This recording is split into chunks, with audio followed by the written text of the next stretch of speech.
அன்புமணி விருது பெற்ற நலிந்த கலைஞர்கள் 10 பேருக்கு பொற்கிழி வழங்கினார் முதலமைச்சர் மு.க.ஸ்டாலின். மொத்தம் 40 லட்சம் ரூபாய்க்கான நிதி உதவியினை 45 கலைஞர்கள் மற்றும் மரபுரிமையினருக்கு தமிழ்நாடு முதலமைச்சர் வழங்கினார்.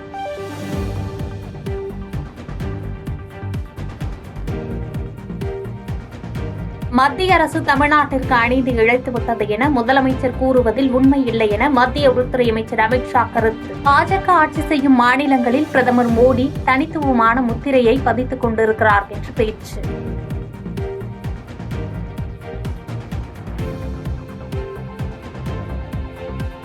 அரசியலில் நிரந்தர நண்பனும் இல்லை, எதிரியும் இல்லை.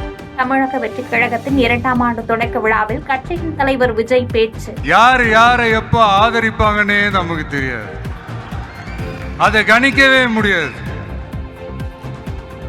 அதனாலதான் இந்த அரசியல்ல மட்டும் முன்னாடி எல்லாம் சொல்லி நம்ம கேள்விப்பட்டிருப்போம், நிரந்தர நண்பனும் நிரந்தர எதிரியும் இல்லைன்னு சொல்லுவாங்க.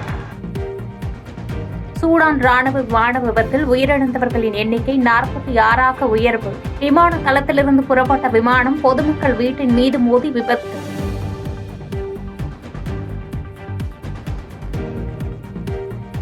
சென்னை விமான நிலையத்தில் கடத்தி கொண்டு வரப்பட்ட ரூபாய் 2.8 கோடி மதிப்புடைய தங்கப்பசை பறிமுதல். கடத்தல் விவகாரம் தொடர்பாக 3 விமான பயணிகளிடம் தீவிர விசாரணை.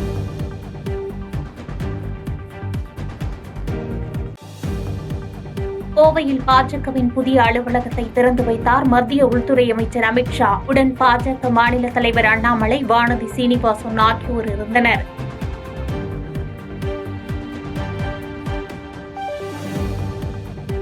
இந்தியாவின் பல்வேறு மாநிலங்களை விட தமிழ்நாட்டில் சட்டம் ஒழுங்கு சீர்குலைந்துள்ளது. தமிழ்நாட்டில் கல்லூரி பள்ளிகளுக்கு செல்லும் பெண்களுக்கு பாதுகாப்பு இல்லை என்று கோவையில் நடைபெற்ற நிகழ்ச்சியில் மத்திய உள்துறை அமைச்சர் அமித் ஷா குற்றச்சாட்டு.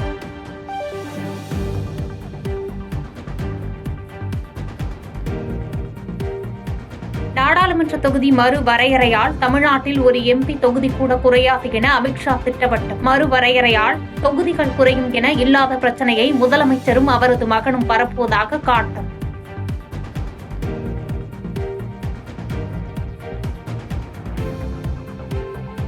தொகுதி மறுவரையறை தொடர்பான தமிழக அரசின் அனைத்து கட்சி கூட்டத்தில் பாட்டாளி மக்கள் கட்சி பங்கேற்கும் என அன்புமணி ராமதாஸ் அறிவிப்பு. தொகுதி மறுவரையறை தொடர்பாக மார்ச் 5ஆம் தேதி முதலமைச்சர் மு.க.ஸ்டாலின் அனைத்து கட்சிகளுக்கு அழைப்பு விடுத்திருந்த நிலையில் அன்புமணி பதில்.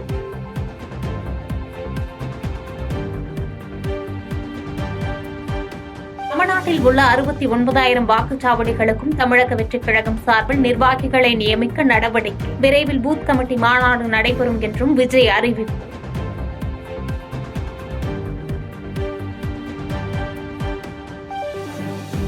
தமிழக வெற்றிக் கழகம் 2ஆம் ஆண்டு துவக்க விழாவிற்கு செய்தி சேகரிக்க சென்ற செய்தியாளர்கள் மீது தாக்குதல் நடத்திவிட்டு பவுன்சர்கள் விழா அரங்கிற்குள் சென்று கதவை மூடிக்கொண்டதால் பரபரப்பு.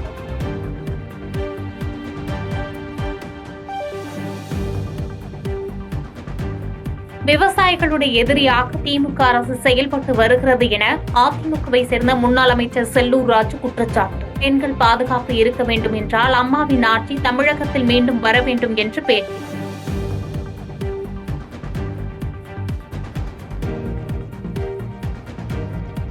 தமிழக அரசை கண்டித்து அனைத்து மாவட்ட தலைநகரங்களிலும் ஆர்ப்பாட்டத்தில் ஈடுபட்ட புரட்சி பாரதம் கட்சியினர். ஆணவ படுகொலைக்கென தனி சட்டத்தை உடனடியாக அமல்படுத்த வேண்டும் உள்ளிட்ட பல்வேறு கோரிக்கைகள் வலியுறுத்தல்.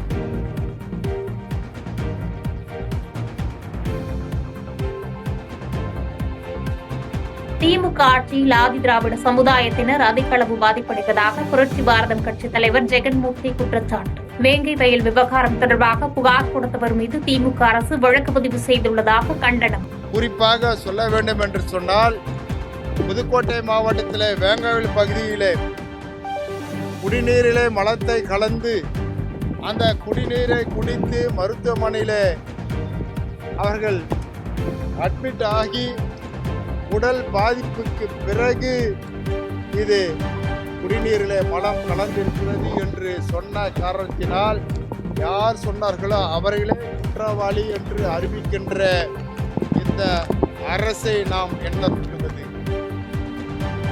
பாலியல் வன்கொடுமை போன்ற பல்வேறு பிரச்சினைகளில் ஆளும் கட்சியை சார்ந்தவர்களே அதிகமாக ஈடுபடுவதாக புரட்சி பாரதம் கட்சித் தலைவர் ஜெகன்மூர்த்தி சாடர் மும்மொழி கொள்கை விவகாரத்தில் தமிழகத்தில் இந்தியை திணிப்பதாக கருத்து.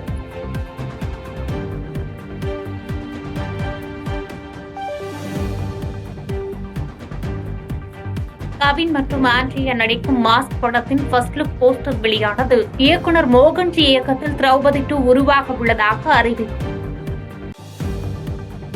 1967, 1977 தேர்தல்களை போன்று 2026 சட்டமன்ற தேர்தலில் தமிழக வெற்றிக் கழகம் வரலாறு படைக்கும். சென்னை அருகே நடைபெற்ற கட்சியின் 2ஆம் ஆண்டு தொடக்க விழாவில் விஜய் உறுதி.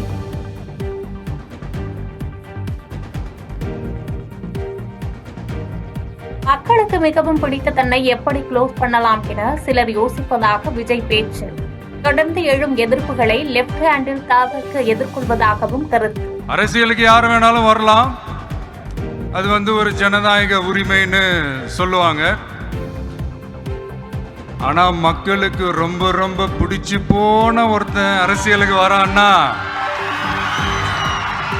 இப்படிப்பட்ட ஒரு அரசியல் காலத்துல கொஞ்சம் கூட ஒரு பயம் இல்லாம, ஒரு பதட்டம் இல்லாம வர்ற எதிர்ப்புகள் எல்லாத்தையும் சும்மா லெஃப்ட் ஹேண்ட்ல டீல் பண்ணிக்கிட்டு நம்மளுடைய தமிழக வெற்றி கழகம் 1வது ஆண்டை கடந்து இப்ப 2வது ஆண்டுல அடி எடுத்து வைக்கிறோம். மும்மொழி கொள்கை விவகாரத்தில் எல்கேஜி யுகேஜி பசங்களை போன்று மத்திய மாநில அரசுகள் சண்டை. திமுகவும் பாஜகவும் மாற்றி மாற்றி ஹேஷ்டேக் போட்டு விளையாடுவதாகவும் விஜய் விமர்சனம். மும்மொழி கொள்கை கொடுக்க வேண்டியது அவங்களோட கடமை, இங்க இவங்க வாங்க வேண்டியது இவங்களுடைய உரிமை. ஆனா இவங்க 2 பேரும் எவ்வளவு சீரியஸா ஒரு பிரச்சனை ஓடிட்டு இருக்கு. இவங்க 2 பேரும் அதாங்க நம்ம பாசிசமும் நம்ம பாயாசமும். அதான் நம்ம அரசியல் இனிமையும் கொள்கை இனிமையும். 2 பேரும் என்ன பண்றாங்கன்னா, 2 பேரும் பேசி வச்சுக்கிட்டு இந்த செட்டிங்லாம் பண்ணி வச்சுக்கிட்டு மாத்தி மாத்தி சோசியல் மீடியாவில் ஹேஷ்டாக் போட்டு விளையாட்டு இருக்கிறாங்க. பதவியில் இருப்பவர்கள் தற்போது பண்ணையாளர்களாக மாறிவிடுகின்றனர் என விஜய் குற்றச்சாட்டு. பணத்தில் மட்டுமே குறியாக இருக்கும் பண்ணையாளர்களை அரசியலில் இருந்து அகற்றவே 2026 சட்டமன்ற தேர்தல் வருவதாக திட்டவட்டம். நம்மளுடைய கட்சி ஒன்றும் பண்ணையாளர்களுக்கான கட்சி கிடையாதுல்ல.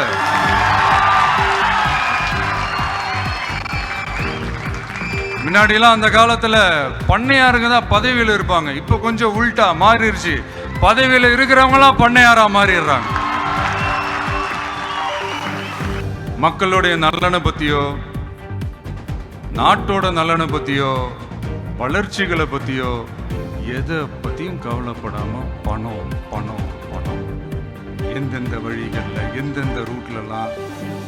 இப்படிப்பட்ட இந்த மைண்ட் செட் உள்ள இந்த பண்ணையார்களை அரசியலை விட்டே அகற்றுவதுதான் நம்மளுடைய முதல் வேலை. தமிழ்நாடு முன்னேற்றம் அடைந்திருந்தாலும் ஊழல் எக்கச்சக்கமாக உள்ளதாக பிரசாந்த் கிஷோர் விமர்சனம். தமிழ்நாட்டை போன்று வேறு எந்த மாநிலத்திலும் அரசியலிலும் ஊழல் இல்லை என்று குற்றச்சாட்டு.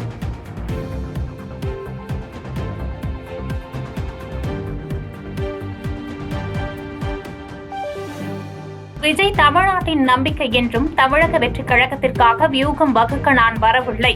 என் நண்பர் விஜய்க்காக பணியாற்ற வந்துள்ளேன். விஜய் தலைமையில் தமிழக வெற்றிக் கழகம் மாற்றத்தை ஏற்படுத்தும் என்று கட்சியின் 2ஆம் ஆண்டு தொடக்க விழாவில் பிரசாந்த் கிஷோர் பேச்சு.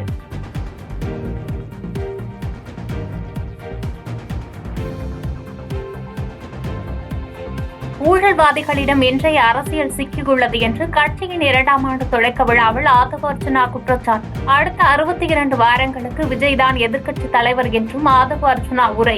மேம்பட்ட நாடுகளில் ஊழல் எப்படி இருக்குன்னா, வளர்ச்சி ஊழல், பொருளாதாரத்தை உருவாக்குவாங்க, அதுல ஊழல் இருக்கும். இங்க கடனை உருவாக்கி அதுல ஊழல் பண்றாங்க. இதுதான் பிரச்சனை.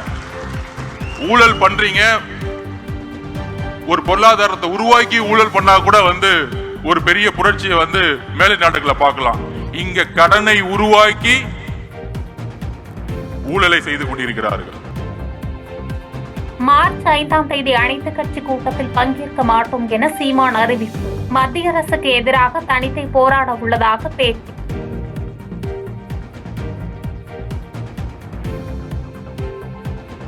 மதுரை விமான நிலையத்திற்கு 1 மணி நேரத்திற்கு 700 பயணிகள் வருகை மற்றும் வாரத்திற்கு 140 விமானங்கள் வந்து செல்வதாக தகவல். ஒரு வருடத்திற்கு 1.50 மில்லியன் பயணிகளை கையாளுவதாக மத்திய விமான போக்குவரத்து அமைச்சகம் அறிவிப்பு.